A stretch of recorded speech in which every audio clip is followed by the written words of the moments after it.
Okay everyone, welcome back to another video on Gran Turismo Sport. We're taking part in this week's new daily races. First up, we're driving at Autopolis in the Toyota 86. Now I was hoping this would be the Mazda Toy car, but yeah, unfortunately, not much originality from Polyphony. I should have expected it. Starting from a standing start, we're going to get away, and what you'll notice is straight away I'm going to go down that right hand side because predictably people are going to get full start checks. So yeah, make sure you do that if you're in this race. Always go to the right hand side on a race like this with a full start check because you'll have multiple people getting a slow down straight away. So yeah, gaining quite a few places from the start there. Now one thing that's happened, we've done all three races. I'm going to show you them on this video. Absolute chaos behind us there. I have to warn you, if you're going to go on these races with your main account, please be super careful because you are going to get a reset. It is absolutely chaotic, these races. High chance of getting a DR and an SR reset. If you don't know what that is, basically what it means, with a certain amount of contacts, and you don't need a penalty, it can just be contacts that give you it. With other cars, you will lose a massive chunk of your driver rating. As cars spinning out of control in front of us there, we managed to go up the inside there. We kind of come into contact, but not much we could do. But yeah, slight bit of contact with other cars will completely destroy your safety rating and your drive rating. Just to give you a bit of advice, we were basically just under 50k, and we're now on about 15k drive rating and C-rated SR. But yeah, like I said, I don't care. I'm on my second account. This is what this account is for. It's kind of interesting to see what other people have to put up with on a daily basis.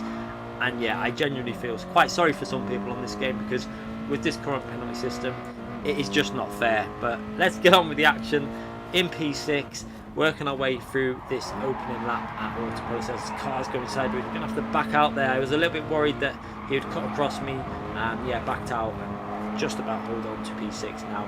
Trying to find the way past, got to be quite sensible really. You can't just, yeah, it's a hard one. You want to work your way through, but when you're racing drivers you don't really normally race, and they're taking different speeds through corners. Now with this car it's not too bad. One thing I will say is when you're racing with people that are slow with this car, it's a little bit easier than when you're in the faster paced cars because the closing distances aren't so bad. But yeah, it's a shame that the penalty system is in the current state that it is, because I think this race could have actually been quite entertaining. I think this week's races could have actually been reasonably entertaining, but with the penalty system the way it is, I think the majority of people will stay well away from these races. If you've got a second account, or if you haven't done yet, maybe create one, because I think you'll have some fun with these races if you do create a second account. As we make another move there, putting ourselves up into P5 in this race at Autopolis. As we go into turn 1, very tricky corner. I am going to get a track guide out for you tomorrow. I wanted to get this video done first with a quick highlights of each of the races, just to give you some advice in terms of whether you should race them or not, and I wanted to give you some insight in terms of the way the penalty system is working, and it does seem quite aggressive. In terms of contacts at this one, it's not the worst. It's just a bit random as usual. As you see a car getting a 1 second through he did cut the corner, a little bit aggressive though. I don't think he gained 1 second. We're going to go up the inside of the red Toyota, working our way around the outside here now, and we're going to try and hang it around the outside. We've got a bit of an advantage. We should be able to hang it around the outside. However, the driver of the red Toyota had other plans and just clean pushes us off the track. Luckily we managed to save that there and keep the car behind him. But yeah, this is what you have to be aware of in these races. The awareness of some of the drivers is lacking quite badly, and they just don't really know you're there, and they will not give you the space. So yeah, just try and bear that in mind as we now work our way down the hill. We got a car taking a penalty. The red Toyota is now going to go overtake that black Toyota, and now just watch this. Yeah, we could have possibly avoided this, but you see the car going off track. I decided at that point it's best to accelerate and try and get past him, because if I brake I'm going to hit the rear of his car. However, you can see what we get there. Let's have another look at that. So let's have a look in slow motion as we go into the corner. You see he's already drifting there.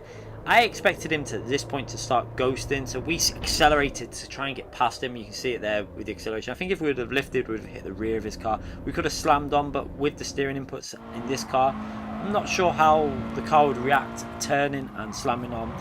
But either way, I just don't understand how we can give the penalty system to myself in that situation. But this is Gran Turismo Sport, as we then get barged past. But fortunately, it looks like the penalty system kind of worked there. You got a 1 second penalty there. He did push his way past a bit, and yeah, the penalty system seemed to do its job reasonably okay there. It wasn't the worst move really. He saw an opportunity after we got that 4-second penalty, as we're now going to work our way back behind him and take that penalty. You see we're skipping ahead to the penalty phase. Now one thing is that the 4-second penalty seemed to decrease quite fast. They had a 1-second penalty in front of me, and we've only lost about half a second, 7/10 of a second to them. So yeah, seems like the penalty system there, if you've got 4 seconds, it's going to get rid of it very fast compared to a 1 or 2 second penalty. So not that much of a loss of time really. It's pretty similar to a 2-second loss. But yeah, it's obviously going to affect your driver rating and your SR rating when you get these big penalties. So now following through, we can see we've got to try and get past P4 and P3. We've obviously got more speed than them. I should be able to catch them up fairly quick. But yeah, absolute chaos this race. I can imagine when you've got a closer field, it'd probably be even worse as well, because when you've got a lot of cars close together for pace, there's going to be a lot of niggly contacts with other cars, and at the moment Gran Turismo really doesn't like that. It just seems to punish anyone for any kind of racing. With these type of cars, you're going to get slight contact. It's going to happen. You only have to look at real life in slower races like this. There's always little bits of contact going through corners and stuff. But yeah, hopefully Gran Turismo are going to do something with this and get it back to an older system. Although I have little faith in that. We'll have to wait and see. As we work our way now into P4, as P3 goes a little bit wide there, he's going to have some dirty tyres on his car going into the braking zone for this right hand corner, where you want to brake pretty much just a little bit before that 50 board on the left hand side. Like I say, we'll go through a proper guide for this tomorrow on the channel, so make sure you subscribe to the channel if you want to see a guide. We was in the top 10 stars. It's not a particularly amazing lap, but yeah, it's a solid lap just to give you some idea of how to do the track. As we see a little opportunity there to get ourselves into P3, going around the outside, we're going to get on the throttle nice and early. You can do that on that corner as long as you're careful with your steering inputs. You can normally get on the throttle quite early, and then into this very fast left hand corner we widen the line a little bit. P4 turns it a little bit early, clips the rear of our car, and then you see P5 taking advantage of that. He's going to go for a move on the inside, squeezing him wide there. And yeah, we're up to P3, and now we've got to chase onto them leaders, which isn't going to take too long. You see there we skip ahead a little bit further on in the race, and we're right behind P2 now. Now obviously this is only happening because we're in a lobby with much lower rated drivers. I expect to win these races because we're obviously a high rated driver. We've just had a DR reset and we've had an SR reset, and yeah, absolute. I can see that a lot of people are getting the same issues as we go for a nice move up the inside. He doesn't give us much space, just enough space to get the car through there, but then we see that he's going to run a bit wide. I decide to go for this move up the inside onto the curb there. Bit of contact there, but yeah, I think we gave as much space as we could there. It was reasonably fair. We don't get a penalty, so sometimes the penalty system seems to work okay. It was a bit aggressive, but yeah, I think that most other drivers would go for that move also, as we now got to hunt down P1 to try and take the win in this race. As you're going to see something a little bit strange. We're following behind P1 and he decides to go for a bit of a Ferrari strategy right now. We're on lap 6, 2 laps to go. Tyres they're a bit warm, but yeah, I don't understand what he's doing. I thought he was blocking me here, but he's going to go for a pit. With 2 laps to go, he's pitting from P1, and there was a big gap between myself and the car behind me, so he's just throwing away that position. He's going to end up finishing, I think he finished in P4 or 5, I have no idea. Was it the guy who finished behind us? I'm not too sure, but yeah, either way, I don't understand the pit stop in that race from there. I don't think this race is a pit stop race.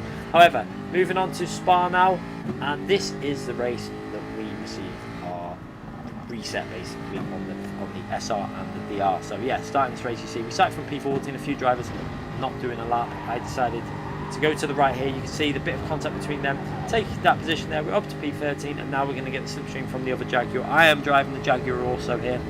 I think it's quite a good car to take at Spa, quite fast, especially a slipstream. And then we're up to P12, so straight away P12, but look at the gap between P12 and where I am now and P1, 14 seconds, 15 seconds, and this is an issue with the rolling start. Hopefully they can get this all sorted for the next game.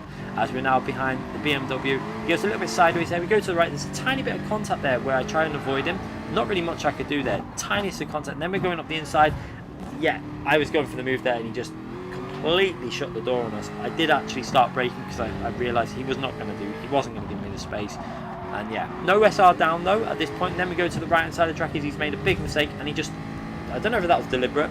He tries to swipe us off to the right hand side, whether he didn't see me, but yeah, I'm pretty sure he would have saw me going around that right hand side. I just think he was trying to swipe us off into the grass, and then I don't know if he tried to brake really late there, but he's just gone wandering off into no man's land. So yeah, so no SR downs yet at this stage.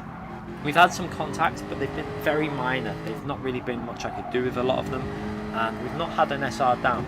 Now we're going to follow behind this other BMW as we go through here. He's going to get up on that curb and go a little bit sideways. I see that, and then I didn't know which way he was going to go. I thought he was going to go to the right because it looked like his car was spinning. But yeah, we get an SR down. That is our first SR down in this race. Not much we could do again, but it looked like he was going to the right out of control, and then his car like snapped back and went to the left. So where I was going with the racing line, we ended up getting a little contact away. But no harm done to him or myself. Again, this is just a silly penalty system really, especially in a race B. There's no damage, as we see the car totally bending it behind us. He's got onto the curb, and that's him gone as we have a car reset to the track. And this is absolute madness going on. This race is crazy. I mean, all the races are crazy, but yeah. And now we've got a massive gap. This is a result of the really daft rolling start. As we see, we skip a lap, we managed to catch up that 8 seconds to the driver in front. But yeah, a strange system. Like, they need to fix something with Spa and some other tracks in this game. I really advise that the developers of Gran Turismo take a look at a Assetto Corsa Competition A. The rolling starts on that game are so good that I think it could really work a similar system to that onto Gran Turismo. I think it'd be perfect. You know, it really works because you're ghosted during the rolling start as well, up until you go over the line, and it is so good. If you haven't seen it, make sure you check out one of the ACC streams that I do, and you'll see what I mean. Gran Turismo really need to learn from other games. I'm not sure if they do, because they don't seem very willing to pick up stuff from other games. But yeah, we'll wait and see as we take that driver there. You see he had a penalty, and we finished the race in P6 with a half-second penalty. I think we cut one of the corners, and we're just cruising over the line now. I'm not really taking it too serious, because what you're going to see is we got a big DR reset. That race caused me to lose a massive amount. Let me show you now what we lost. So looking at this, we've gone from 47k DR to 15,000, and our SR's gone down from 60 to 32. And that is from that one race. Pretty strange. Yeah, there was one SR down. We didn't get a single penalty in the race, but that is what we're dealing with Gran Turismo Sport at the moment, and this is something that Polyphony need to get on top of, because people are going to just leave the game. They're not going to put up with that as we now start the race that I actually thought was going to be the most chaotic. I forgot to hit the record button for the first lap, so yeah, we'll see the proper footage as we get towards the end of the lap. As we're going through, we brake there, we can see chaos going on, so we're just trying to avoid cars, because we know that this current penalty system is really dangerous. We're trying to stay out of trouble and just trying to work our way through. Now again, I really wish they would have gone with the Clio V6 for this race. I think it would have been more entertaining. The rear wheel drive car suits this kind of track a lot better. With the understeer of the Mini, it's probably entertaining for a bit of a laugh, but I think the V6 Clio would have been a more fun car for this race. But yeah, we're driving the Mini. We have done a lap for this as well. I might include that into a track guide as well, just a very brief one for tomorrow's video. So yeah, we've already got a Spa track guide on the channel if you're interested in looking at that, as we get rammed by the red Mini there. And actually the penalty system works again. We went for the move on the inside, then he just decided to turn during the braking zone and then decided to ram me, and he picks up a 2-second penalty. So yeah, quite deserved. But yeah, we're going to try and get that track guide out tomorrow for you for this one. Like I said, it's not a particularly amazing lap, it's just a very basic. I think it was a 1 minute 26.7. We just jumped on, got the lap. We did it the same for Daily Race C, but we've already got a McLaren lap in the Group 4 car on the channel as a track guide if you're interested in looking at that one. If you search the playlist for track guides, a Group 4 Spa track guide is already on there, so that should be able to help you out for that. So we don't really need to go in for a track guide for that, but I will be doing one for this race and Daily Race C tomorrow, so make sure you check them out. As we go around the outside here, brake a little bit late. You can really get away with braking quite late, as you see, going around the outside of that red Mini. If you hold the wide line, make sure you slow the car down enough, a downshift before you hit the bump, and it just keeps the rotation on the car going. As we now decide to go for a little move up the inside there, but yeah, I backed out of that. I thought, no, it's not worth it in these lobbies, as we've got a car that's been sent to the shadow realm there. He's out of this race now. He's going to be well down with the penalty as well. God knows, I'm not sure if that was his fault, as we got another car in front of us picking up a 1-second penalty, and you can see this race is still going to be dangerous. This is why I'm advising that you do not do this on your main account. If you've got reasonably good SR and DR, as we have someone with severe internet problems there, nearly taking us out with the lag spike. But yeah, if you've got you know, your S and higher on your safety rating, then I would definitely think about creating another account before you go into these free races this week, because they're a recipe for a reset. And you see myself got one. And if you look at what happened in that race, there was nothing to really justify a reset of your SR in that Spa race. But that's what you're risking if you do these races with the current penalty system on your main account. So yeah, please don't risk your main accounts. Go onto a second account, create one. It's very easy. It's free to do with PlayStation. You just create a new account. You still get access to PS Plus. You've still got the game. You just go into it and just race online. You don't need to buy anything extra. And yeah, you'll then not have to worry about losing so much by his penalty systems in a bad way, and you can have a bit more fun on the game, because yeah, we're into P1 in this race. We don't really mind what's going on, and that's why I'm probably going to stream these races from the back with this absolutely destroyed SR and DR, because it's probably going to be quite entertaining to watch. So make sure you check out that stream. But yeah, hope you enjoyed these races. You see, we're going to go over the line, take the win in this race as well, but like I say, we kind of expect that with lower drivers of the racing ends. But yeah, hopefully this has helped you out in deciding whether you're going to do these races this week. There is fun to be had in these races, but I would maybe consider using a different account for them, and not risking your main accounts. But yeah, if you like this type of video, we're going to do this more often. We've got the track guide videos coming tomorrow for Daily Race A and Daily Race C. Like I say, we've already got one for Daily Race B, so make sure you check that out on the channel also. Subscribe to the channel if you haven't already, hit that notification button, and I'll see you again for more streams and video content very soon. Thanks again for watching, everyone.